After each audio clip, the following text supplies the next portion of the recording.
We got 3 new updates in the game, and I think they aren't really good, so I'm gonna talk about them. Here are the updates we will be hating on, professionally speaking about. Sprout Week. 2-player machines. Vmail. And yes, I know 2-player machines and Vmail are part of the same update, lol. Let's get the hate started. The professional talk. First off is Sprout Week. Here is the changelog.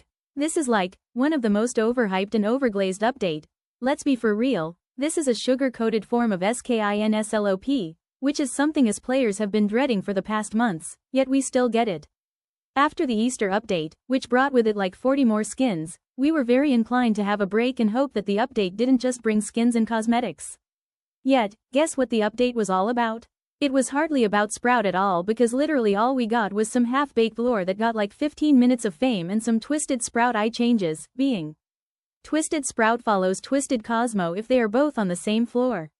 Twisted Sprout looks at Sprout posters, both of which won't be seen often in runs anyway due to distractors preventing these from being shown. Another note is the devs still haven't done anything to remove or at least weaken distracting, which is one of the major things that are ruining the game. There were little to no changes to Sprout himself, the only real noticeable one besides his boring lore being his new render, which features him standing with arms crossed. This, of course, does not affect Sprout himself. A new render does not change gameplay or lore. And the lore itself? It was brief and very boring, hardly anything that was really in-depth at all. I am very sure that the devs will forget it within the next few updates due to how minor it was. Basically, before Cosmo came, Sprout mentions to Astro that he wants Cosmo to be created because of the tapes he sees of Cosmo in the show.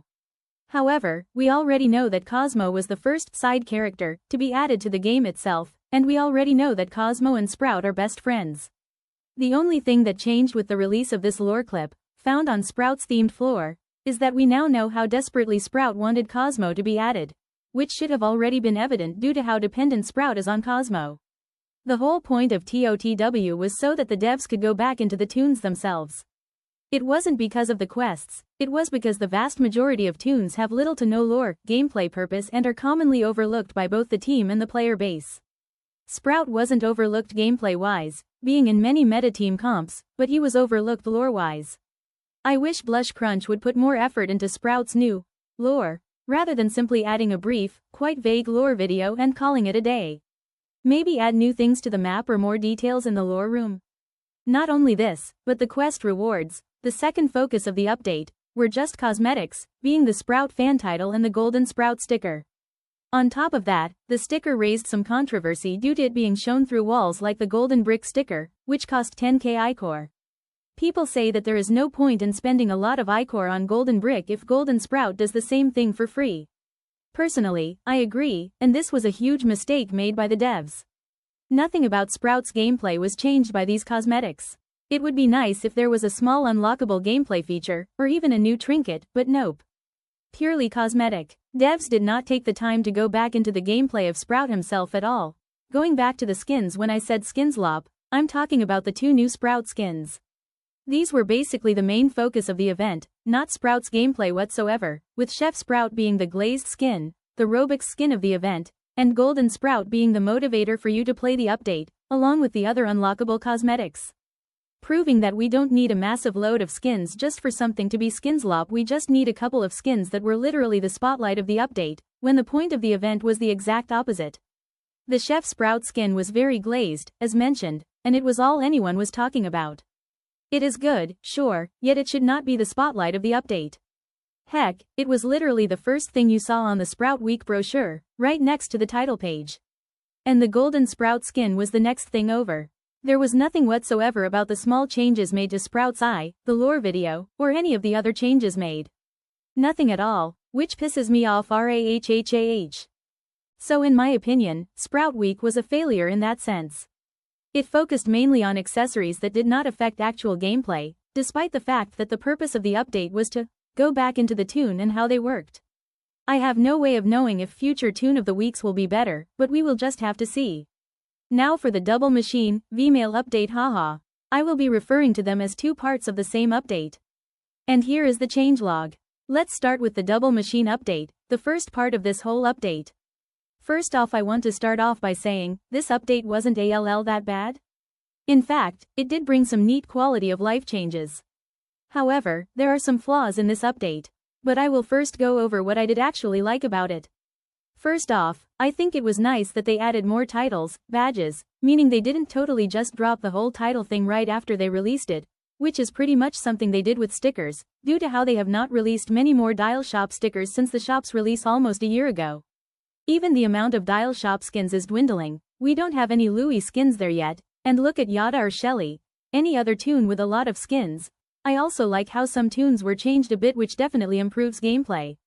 Not only that, but many other bugs got fixed. It makes gameplay so much smoother. The double machines were neat as well, and the new machine tweaks make the game feel more alive. Not only that, but the adjusted machine spawns are nice, making solo runs easier and balanced so that they aren't as lengthy. However, there are some flaws. The first thing to discuss are V and Scraps' ability changes. They made it so that they can see Ichor levels when highlighting machines. However, I am quite sure that the abilities already highlighted Ichor levels before this fix. I have no idea if a bug removed it at some point, since I hadn't played as V or Scraps in a while, but I definitely know that Ichor levels were already displayed when the machine was highlighted. I do believe that Flight's ability change was good though. Not going to be complaining about that. Like I said, I appreciate that Quell and the devs are working to expand the title thing so that it doesn't end up dying out and drying up, plus it's cool how some titles, like Speedrunner and Stealth Mission, were nerfed in rarity due to how easy they are to get, so that it balances it out a bit. Nice how the team is working on polishing up old stuff as well as new stuff they roll out. My only issue with the titles is that they aren't really unique or special. Most of this batch were easy tasks, like pulling someone into the elevator as Goob. But I should NT really be complaining about that, since we need some fairly easy titles for beginners and for fun.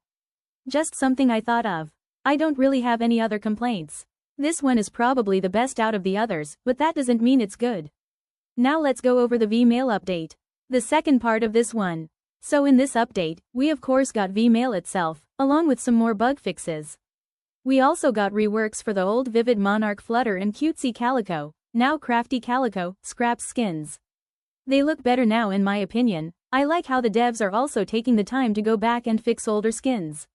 However, I do believe that a lot of the older skins are better than some of the newer ones by a mile. Only a few though, but to be very honest, despite some good changes made in this update, it was overall bad and a letdown. Mostly because of V-Mail. It also might partly be due to the fact that this update was lackluster and didn't have a lot of content. But that's kind of fair considering this is the second part of one full update. I didn't really expect a full rollout. Anyways, so yeah, the worst part about it was V-Mail. It only functions as a gifting system if you have Robux. A lot of people were excited to do giveaways and gift others Ichor that they had, but no one was expecting that that was not an option at all. Instead, you had to buy Ichor using your Robux, your real-life money. Basically think of it as buying Ichor, but it goes to whoever you're gifting it to. This was a huge disappointment. What's the point of V-Mail then? I mean, if you don't have Robux it's useless to you. The changelogs in it are kinda useless as well, as you can already view them on the changelog board or in the Discord server. So yeah, V-Mail was kind of sad to be honest. Of course, it's nice to have a gifting system in the game now. But it's basically useless if you don't have Robux. That's it for this video lol, sorry I've been kind of dead, but it's because I don't have a lot of time to work on videos, so yeah, have a nice day.